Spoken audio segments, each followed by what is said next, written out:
ఏ విధంగా లేని దానిని తండ్రి ఎందుకు పనికిరాని దాన్ని నన్ను నిలబెట్టిన విధానం ప్రభావ నీకే వందనాలు చెల్లించుకుంటూ ముందున్న సమయం అంతా కూడా ప్రభావ మీ చేతికి అప్పగిస్తున్నాను ప్రభావ నీకే వందనాలు స్తోత్రం చెల్లించుకుంటూ మా కోసం ఇస్తున్నాము నా ప్రార్థనలు ఇస్తున్నాము నా వాక్య ధ్యానం ఏంటంటే అహరోను కర్ర చిగురించడానికి గల రహస్యము కారణాలు ఏంటి? ఆ మూల వాక్యంగా సంఖ్యాకాండం 17వ అధ్యాయం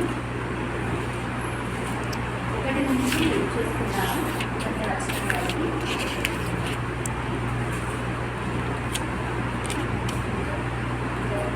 వస్తుంటే మోషేకి ఇలా సరి నేను ఇశ్రాయేలుతో మాట్లాడి వారి యొక్క ఒక్కొక్క కుటుంబములకు కర్రగా అనగా వారి ప్రధానమంతరిగా వారి వారి పిల్లల కుటుంబములు చొప్పున 12 కర్రలను తీసుకొని ఎవరి కర్ర మీద వారి పేరు రాయను. లేవి కర్ర మీద అహరోను పేరు రాయబడు. ఏదైనా పితరుల కుటుంబములు ప్రధానానికి ఒక కర్రయే ఉండదు. నేను నిన్ను కలుసుకొని ప్రత్యక్ష గుడారంలోని శాసనం ఎదుట వారిని ఉంచబడదు. అప్పుడు నేను ఎవరిని ఏర్పరచుకున్నానో వారి కర్ర చూపించును. ఇశ్రాయేలు నీకు విరోధంగా సరుకులు నాకు వినబడకుండా మాట్లాడేది. కాబట్టి మోషే ఇశ్రాయేలుతో చెప్పగా వారి ప్రధానులందరూ తమ తమ పితరుల కుటుంబంలో ఒక్కొక్క ప్రధానికి ఒక్కొక్క కర్ర చొప్పున 12 కర్రలను అర్పించి అహరోను కర్రలు వారి కర్రల మధ్య నిలిపు. మోషే వారి కర్రలను సాక్ష్య గుడారంతో యెహోవా సన్నిధిలో ఉంచారు. మరునాడు మోషే సాక్ష్య గుడారంలోకి వెళ్ళి చూడగా లేవి కుటుంబములైన అహరోను కర్ర చిగిర్చి ఉండేది. అది చిగిర్చి పువ్వులు పోసి బాగా పట్టుగలగాలి.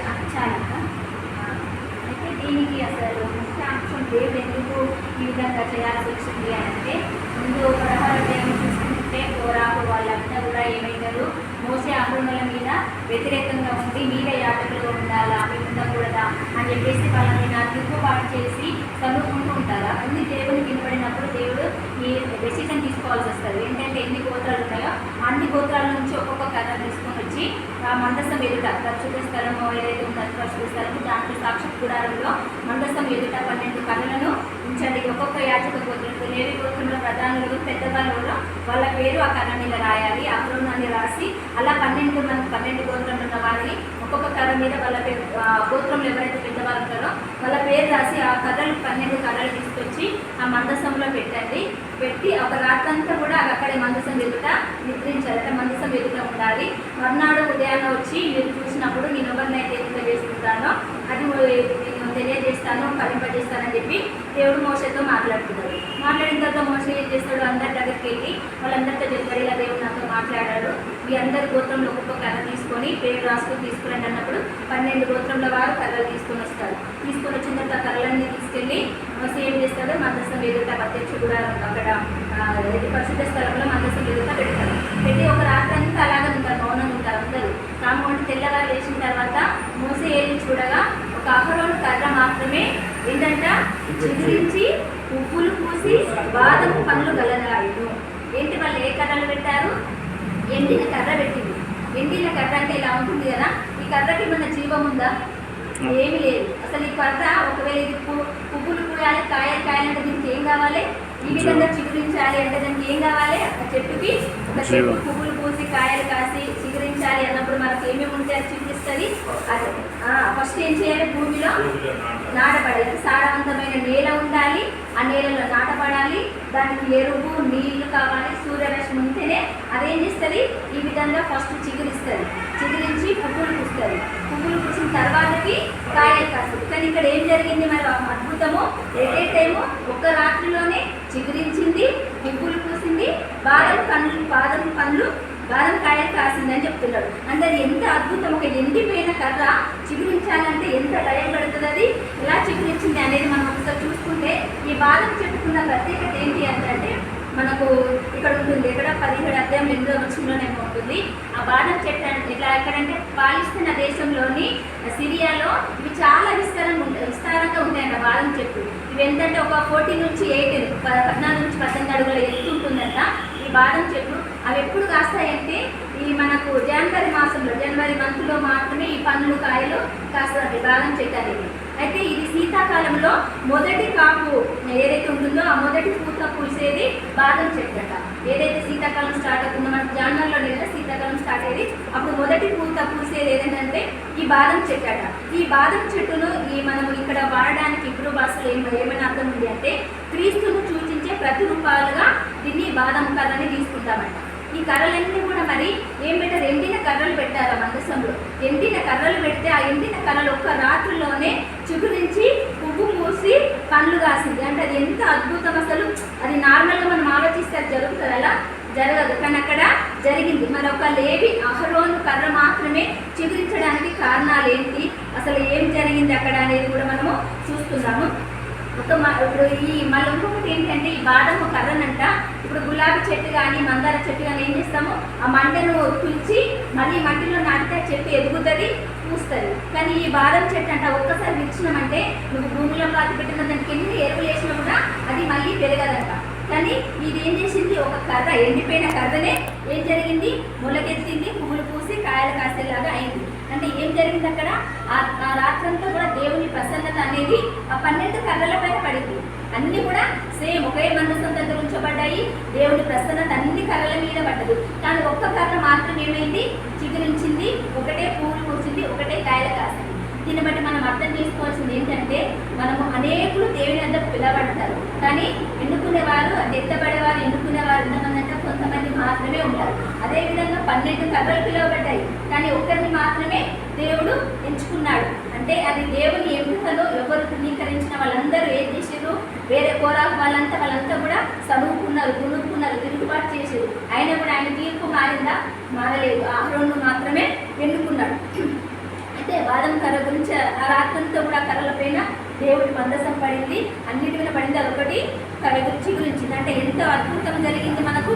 అదంతా చూస్తే మనకు ఏమనుకోవాలి, మరి ఆ కర్రలో ఏమైనా అద్భుతం ఉందా, ఆహారం తీసుకొచ్చిన కర్రలో ఏమైనా అద్భుతం ఉందా, ఏదైనా సపరేట్గా దానికి ఏమైనా చేసిందంటే కర్రలో ఆ కర్రను కలిగి ఉన్న ఆ కర్రకు సంబంధించిన వ్యక్తి ఎవరైతే ఉన్నారో ఆ వ్యక్తిలో ఉన్నటువంటి గొప్ప లక్షణాలు, ఆయనకున్న ఆధిక్యత ఆ కర్రను చిగురించేలాగా చేసింది. అంటే ఆ గోత్రం ఎవరైతే ఉన్నాడో అహరోనుకున్న లక్షణాలను బట్టి, ఆయనకున్న ఆధిక్యతను బట్టి ఆ కర్రను చిగురింపజేశారు దేవుడు. మరి ఆయనకున్న లక్షణాలు ఏంటి, ఆయనకున్న మరి ఆధిక్యత ఏంటి అనేది మనం ఒకసారి అలా మరి దేవుడు ఆయన ఒక కర్రని చిగురించడానికి గల రహస్యం ఏంటి, కారణాలు ఏంటి అని ఒక్కసారి అహరోను జీవితంలోకి వచ్చి చూస్తే అసలు అహరోను ఎవరు, మోషే యొక్క అన్న కదా.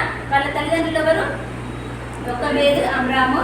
వాళ్ళకి 3 సంతానం, అహరోను, మోషే, మిరియాము కదా. అహరోను పెద్దవాడు. మనకు ఏంటి నిర్గమకాండం 4వ అధ్యాయంలోకి వెళ్తే ఇలా స్టోరీ అంతా ఉంటుంది. ఏంటి అహరోను మరి మోషే కంటే ఎన్ని నెలలు ఎన్ని సంవత్సరాలు పెద్దవాడు అంటే మనకు 4వ అధ్యాయము 7వ అధ్యాయము 7వ వచనంలో ఉంటుంది. వారు ఫరోతో మాట్లాడినప్పుడు మోషేకు 80 ఏళ్ళు, అహరోనుకు 83 ఏళ్ళు. అంటే మూడు సంవత్సరాలు మోషే కంటే అహరోను పెద్దవాడు అయినప్పటికీ కూడా ఆయనే తిరుగుబాటు చేయలేదు. వాళ్ళ తమ్ముడు ఏది చెప్తే అది చేశాడు. దేవుడు ఫస్ట్ ఎవరిని పిలిచాడు, మోషే పిలిచాడు. మోషే ఎన్ని సాకులు చెప్పాడు, ఇది అత్తివాడనయ్యా, నా మాట వినరయ్యా వాళ్ళు, ఇది అది చేయలేను ఇది చేయలేను అన్నప్పుడు దేవుడు ఏమన్నాడు, నీ అన్న అహరోనును నీకు ప్రవక్తగా ఉంచుతా, ఆయన నీ నోటికి మాటగా ఉంటాడు, నువ్వు ఏదైతే సెలవిస్తావో అది ఆయన చేస్తాడు అని చెప్పి అహరోను తోడుగా పంపించు. అలా వెళ్తున్నప్పుడు మనం అనుకుంటాం ఏమని, అక్కడ ఫరో దగ్గరికి వెళ్ళిన తర్వాత ఆ మోషే కర్రను పడేస్తే పాము అయింది అదైందని. కానీ మోషే కాదు పడేసింది. అది 7వ అధ్యాయంలోకి వెళ్తే అక్కడ కనిపిస్తుంది. ఏమంటే 7వ అధ్యాయం 8వ వచనం నుంచి 9వ వచనం వరకు ఫరోను శక్తి చూపుడకై ఒక మహత్కార్యం కనపరచుడని మీతో చెప్పినప్పుడు నీవు అహరోను చూచి నీ కర్రను పట్టుకొని ఫరో ఎదుట దాన్ని పడవేయము. అంటే అక్కడ చేసింది ఎవరు, అహరోను. కానీ మనం ఏమనుకుంటాము, మోషేనే చేస్తాడు, మోషే కర్రనే పడేస్తాడంటే ప్రతిదీ కూడా మోషే చెప్పాడు, అహరోను చేశాడు. అహరోను చేత చేయడంటే అహరోను చేతిలో ఉన్న కర్రను వేసినప్పుడు అది పాముగా మారింది. అలా చెప్పినంటే ఇక్కడ ఏముంది, ఒక విధేయత కలిగిన వాడుగా ఉన్నాడు అహరోను. అంటే ఆ మోషే నాకంటే చిన్నవాడు అయినప్పటికీ తను ఏది చెప్తే అది దేవుడిని ప్రశ్నించలేదు. నాకంటే చిన్నవాడిని నా మీద అధికారిగా ఉంచావా, ఆయన చెప్పింది నేను చేయాలనేది ఎక్కడ కూడా ఆయన చదువుకోలేదు. మనము చూసుకుంటే మన దాంట్లో మనకి అక్కచెల్లెలనే అన్నదమ్ములను చూసుకుంటే మన తల్లిదండ్రులే మనల్ని ఒక అక్కను అన్నను మెచ్చుకుంటే మనం ఆయననే అది చేస్తుంది, మరి ఆయన అది చేస్తుంటే మనకు మనమే ఒక రక్తమై ఒక కుటుంబంలో ఉన్నామే, మనం అంతా చదువుకొని ఉంటాం. కానీ మీరు అహరోను అలా చేశాడా, చిన్నవాడైనా ఆయన ఏది చెప్తే దానికి ఓకే అన్నాడు, వెళ్ళిపోయాడు. ప్రతిదీ ఆయన చెప్పిందల్లా చేస్తూ వచ్చాడు. ఆయన మాటకు వ్యతిరేకంగా ఎక్కడ కూడా చేయకుండా తన విధేయతను చాటుకున్నాడు అహరోను. తను తిరుగుబాటు చేయలేదు, కనుక్కోలేదు. ఏ విధంగా అహరోను బట్టి మనం ఏం నేర్చుకోవచ్చు? తిరుగుబాటు తనకు కానీ ఆ విధేయతను చూపించేవారిగా ఉండాలి. ఇంకొకటి వచ్చేసి ఒక ఐదు మాటలు నేను అహరోను జీవితం గురించి మాట్లాడి ముగించాలి. ఆయన జీవితం నుంచి మనం ఏం నేర్చుకోవాలని ఒకటి గ్రహించాలని చెప్పాలని ఆశపడుతున్నాను. మొదటిది, అహరోను కర్ర చిగురించడానికి మొట్టమొదటి కారణం ఏంటంటే అహరోను దేవుని చేత క్షమింపబడ్డాడు. అయితే మనకి అంత స్టోరీ తెలుసు. ద్వితీయోపదేశ కాండము 9:20 ఉంటుంది కదా. ఏంటిది? మోషే ఏం చేస్తాడు? దేవుని ఆజ్ఞల కోసం సీనాయి కొండపైకి వెళ్తాడు. వెళ్ళి 40 రోజులు అక్కడ దేవునితో గడిపి ప్రార్థన చేస్తూ, ఉపవాసం ఉండి ప్రార్థన చేస్తూ ఆజ్ఞల గురించి ఎదురు చూసి ఇక్కడ అహరోను నిలిచిపోతాడు. వీళ్ళకి ఆరోగ్యంగా ఉండు, వీళ్ళ ఇజ్రాయెల్ ప్రజలందరినీ కూడా నువ్వు చూసుకో జాగ్రత్తగా అని చెప్పి వాళ్ళకి ఆయనకు అప్పచెప్పి వెళ్తారు. ఇక వాళ్ళందరూ ఏం చేస్తారు? బాగా విసిగిస్తారు. ఇన్ని రోజులు అవుతుంది, మోస వస్తాడో రాడో తెలియదు, మాకు మేమేం చేయాలి, మాకు ఒక దేవుడు లేదు, ఏం లేదు, మేమేం చేయాలని చెప్పి అహరోను చాలా విసిగిస్తారు. విసిగిస్తే ఆయనకు విసిగిపోయి ఆయన ఏమంటాడంటే, సరే మీ చెవులకు చేతులకు ఉన్న బంగారం అంతా తీసుకురండి, ఒక బొమ్మ చేసి దాన్ని మీరు దేవతగా చేసుకోండి అని అహరోను చెప్తాడు. అది అలా తప్పుడు నిర్ణయం తీసుకుంటాడు. అలా తప్పుడు నిర్ణయం తీసుకునే వారికి ఆయన కిందకు వచ్చేసరికి ఇదంతా గందరగోళంగా జరుగుతుంది అక్కడ. ఈ విధంగా ఈ తప్పుడు కార్యక్రమం చేస్తున్నప్పుడు దేవునికి అహరోను మీద కోపం రగులుకొని అహరోను అంతం చేయాలి, అతన్ని నశింపచేయాలి, అసలు తుడిచివేయాలనే ఆలోచనతో చాలా ఉగ్రత వస్తాడు. అప్పుడు వెంటనే మోసే గబగబా వచ్చి ఏం చేస్తాడు? నువ్వు వెంటనే కాలంలోకి వెళ్ళిపోయి మోకరించి అక్కడ ఉండి దేవుణ్ణి ప్రార్థించు. నువ్వు చేసి నేను తప్పు చేశాను దేవా, నన్ను ప్రాయశ్చిత్తం చేయను, క్షమించు అని నేను పాపిని అని చెప్పి నువ్వు ప్రార్థించు, మొరపెట్టినప్పుడు ఆయన నిన్ను క్షమిస్తారంటే ఈయన ఏం చేస్తాడు? అహరోను వెంటనే ఆయన చెప్పగానే వెళ్ళిపోయి కాలంలోకి వెళ్ళి మోకరించి ప్రార్థన చేస్తాడు. అది ఎలాంటి ప్రార్థన అంటే పశ్చాత్తాపంతో కూడిన ప్రార్థన, ప్రాయశ్చిత్తంతో కూడిన ప్రార్థన. దేవా నేను పాపిని అయ్యా, నన్ను క్షమించు, నేను తప్పు చేశాను అని నాకు క్షమాభిక్ష పెట్టు దేవా అని చాలా ప్రార్థన చేస్తాడు. అలా ప్రార్థన చేసినప్పుడు ఆయన ఏం చేస్తాడు? యేసయ్య దేవుడు ఆయనకు తనని క్షమిస్తాడు. వెంటనే ఆయనను క్షమించి వదిలిపెడతాడు. ఈ విధంగా ఆయన ఏం చేస్తాడు?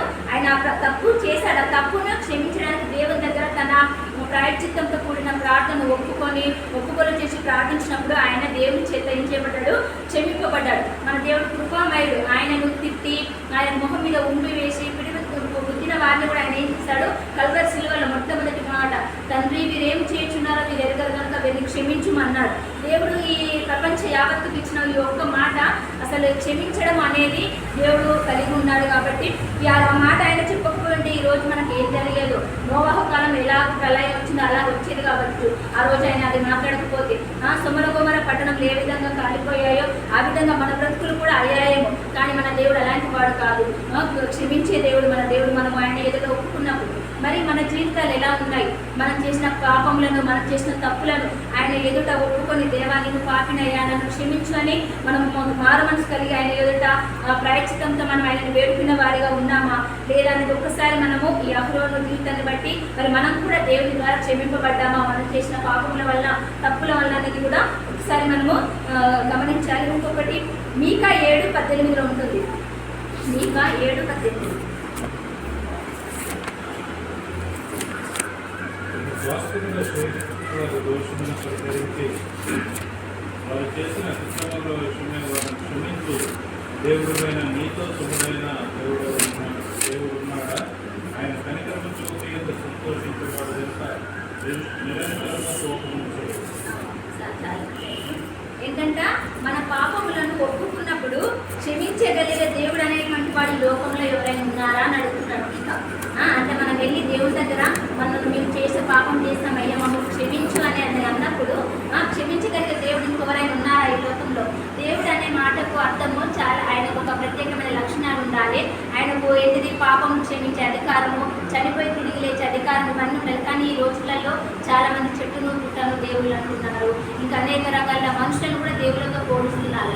ఈ కష్టం వల్లే దేవుడు నాకు ఈ మేలు చేశాడు, ఈయనే దేవుళ్ళు అని అంటున్నాం. కానీ దేవుడికి ఉండాల్సిన దేవుడు అనే మాటకి అర్థం లేకుండా ఈ రోజులలో మనము జీవిస్తున్నాము. దేవుడు అంటే అజేయుడుగా ఉండాలి, అమరుడుగా ఉండాలి, అద్వితీయుడుగా ఉండాలి. మరి మనం అలా చూడకుండా దేవుడు అనే మాటను మనము అది చేస్తున్నాము. కానీ మన దేవుడు అలాంటి వాడు కాదు. క్షమించే గుణం కలిగిన వాడు, అమరుడైన దేవుడు మన దేవుడు.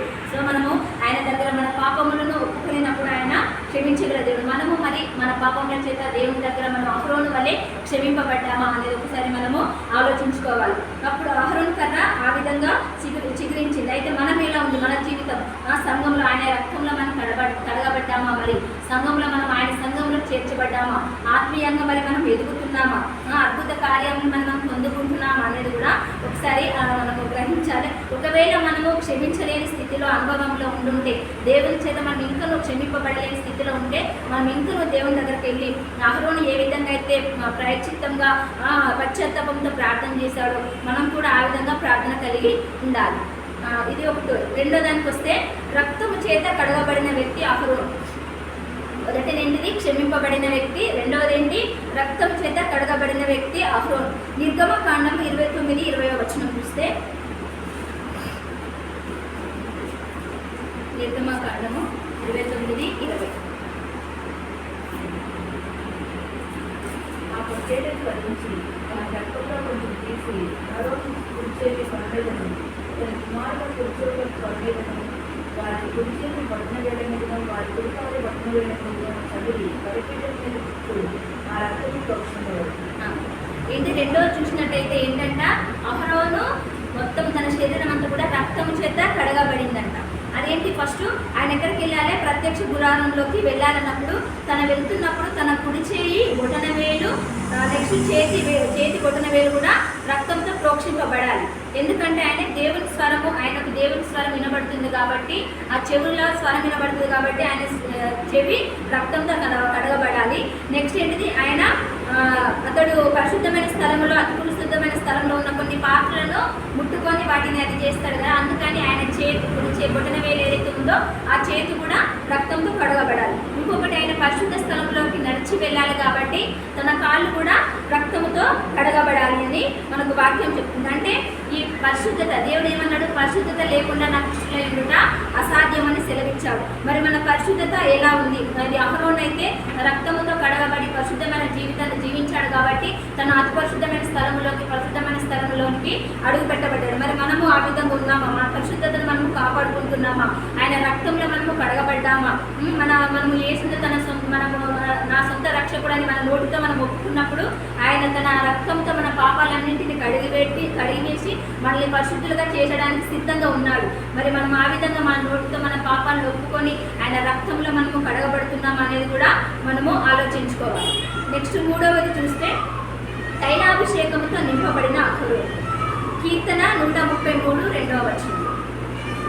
తైలాభిషేకంతో నింపబడిన అహరోను. కీర్తన 133 వచనం. అది కలిగినప్పుడు అహరోను గడ్డ మీదుగా కాలి అతని అంగీల అంచులతో ఎదురుగాలను ధరించలేని ఏంటి? అభిషేకం, మొత్తం ఆయన అభిషేకంతో నింపబడి ఉన్నాడంట. మరి మనం ఎలా ఉంది? మన అభిషేకం, మనకు ఆత్మీయ అభిషేకం ఉందా? దేవుని పరిశుద్ధాత్మ అభిషేకం కావాలని మనం అనుకుంటున్నామా? చాలా మంది మనం ఏం చూస్తామంటే, మేము దేవుని నమ్ముకున్నాంలే, మాకు కొన్ని మంచి జరిగినాయి, కొన్ని అద్భుత కార్యాలు చేస్తున్నాడు అని అంతవరకు అనుకొని మనము గోడలు అంటే అక్కడి వరకే సరిహద్దులు నిర్మించుకుంటున్నాము. కానీ దేవునిలో మేము పరిపూర్ణతలోకి వెళ్ళాలి, ఆ ఆత్మీయ ఫలాలు మేము పొందుకోవాలి, ఆ పరిశుద్ధాత్మ అభిషేకాన్ని మేము పొందుకోవాలి, దేవునిలో మేము ఇంకా పరిపూర్ణతగా ఎదగాలని మనం ఎవ్వరము కూడా ఆలోచించలేదు. దీన్ని బట్టి చూస్తే చాలా మనము దేవుళ్ళు ఇంకా వెనుకబడి ఉన్నామని మనము అనుకుంటున్నాం. అదే ఆ రోజులలో పేతురు వచ్చినప్పుడు మేడగది మీదకి వెళ్ళి వాళ్ళు ప్రార్థించినప్పుడు 120 మంది ప్రార్థిస్తున్నప్పుడు అందరి మీద కూడా ఆయన ఆత్మ దిగి వచ్చి అందరూ కూడా ఆత్మతో నింపబడి ఆ భాషలు మాట్లాడే వారిగా ఉన్నారు. మరి మనం ఎందుకు ఈ రోజుల్లో అలా ఉండలేకపోతున్నాము అంటే, మన వాక్యాన్ని బట్టి మనం ఎదగాలి, ఆయన ఆత్మీయ అభిషేకాన్ని మనం పొందుకోవాలి. ఆ ఆత్మీయ అభిషేకంతో నింపబడినప్పుడు ఆత్మ మన మీద దిగి వచ్చినప్పుడు మనం పరిపూర్ణతలోకి వెళ్ళినప్పుడు, మరి అలాంటి ఆత్మీయ అభిషేకం లేని వారిగా మనం ఉంటున్నాము. మరి అహరోను వల్ల మనం అభిషేకం పొందిన వారిగా మనం తీర్చిదిద్దబడాలంటే ఇంకా దేవుడిలో మనం పరిపూర్ణతగా ఎదగాలి. నెక్స్ట్ 4వది ప్రతిష్ఠించబడిన అహరోను. కీర్తన 106-16 వచనం. కీర్తన 106-16 వచనం. తమ తండ్రిపాలెంలో మోషే యందును యెహోవాకు ప్రతిష్ఠితుడైన అహరోనునందును అసూయపడు. అంటే ఏంటి? ప్రతిష్ఠించబడడం అంటే ఏంటి? ప్రత్యేకించబడడం అంటే ఆయన కోసం, ఈయన కోసమే స్పెషల్గా ఇతని కోసమే చేశామన్నట్టు అహరోను ఏం చేశారంటే ప్రత్యేకించబడ్డారంట. మరి మనం కూడా క్రైస్తవులు ఉంటున్న మనం అంటే క్రైస్తవులు అంటే కూడా అర్థం ఏంటంటే ప్రత్యేకించబడ్డ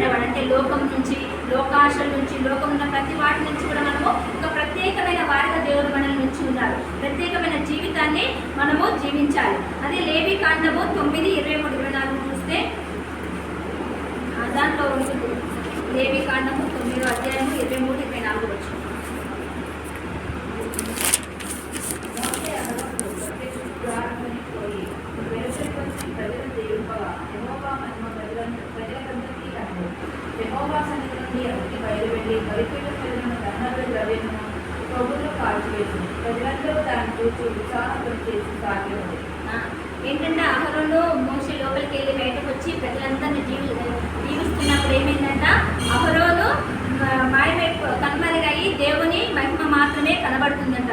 కానీ ఈ రోజుల్లో చాలా మంది మనం చూస్తుంటే అంటే ఎవరిని తప్పుపట్టాలని కాదు, కానీ నార్మల్గా పాస్టర్లు చాలా మంది కొత్తగా వచ్చారు, వాళ్ళందరూ అద్భుతాలు చేస్తూ ఉంటే అక్కడ దేవుని మహిమ కనబడట్లేదు. వ్యక్తులకు మాత్రమే మహిమ వస్తుంది, వ్యక్తులను మాత్రమే కోరుతున్నాము, కానీ దేవుని మహిమను కనుమరుగు చేస్తున్నాము. కానీ అక్కడ ఏం జరిగింది, అహరోను దగ్గర ఆయన కనుమరుగైపోయి ఆయన మహిమ మాత్రమే అందరికీ కనబడుతుందంట. మొన్న ఒకటి న్యూస్లో టీవీలో వచ్చింది, ఒక ప్రోగ్రాంలో ఒక పాస్టర్ గారు ప్రార్థన చేస్తే అమ్మాయికి నడుమునొప్పి పోయి మంచిగా అయ్యాడని చెప్పేసి చెప్తున్నారు. ఆమె చెప్తుంది దేవుడు చేసిన మేడవలేదా అయ్యానయ్యా అని చెప్తుంటే వాళ్ళు ఇంకా ఏంటంటే ఆయన ప్రార్థన చేస్తే నీ మంచిగా అయ్యారు ఆయననే అని అంటున్నాం, కానీ దేవుడిని మనము కనుమరుగు చేస్తున్నాము, మనుషులను మనము పెద్ద చేస్తున్నాం. అంటే మరి మొన్న ఒక ఎగ్జాంపుల్ ఏంటంటే మా అత్తమ్మ వాళ్ళే ఏదో పాస్టర్ దగ్గరికి వెళ్తే మంచిగా అవుతుంది ఆయన బాగా చేస్తాడు అంటారు, కానీ అది దేవుడు చూపిస్తుండని అనట్లేదు. మనం దేవుడిని మర్చిపోతున్నాము, మనుషులను ఎక్కువ చేస్తున్నాము. అలా కాకుండా మనం ఏం చేయాలి, దేవుడిని మనం మాత్రమే మహిమపరచాలి. అహరోను వల్ల మనం ఇలా ఉండాలి, ప్రత్యేకించబడిన వారిగా మనము ఉండాలి. నెక్స్ట్ 5వది విజ్ఞాపన చేస్తున్నటువంటి అహరోను.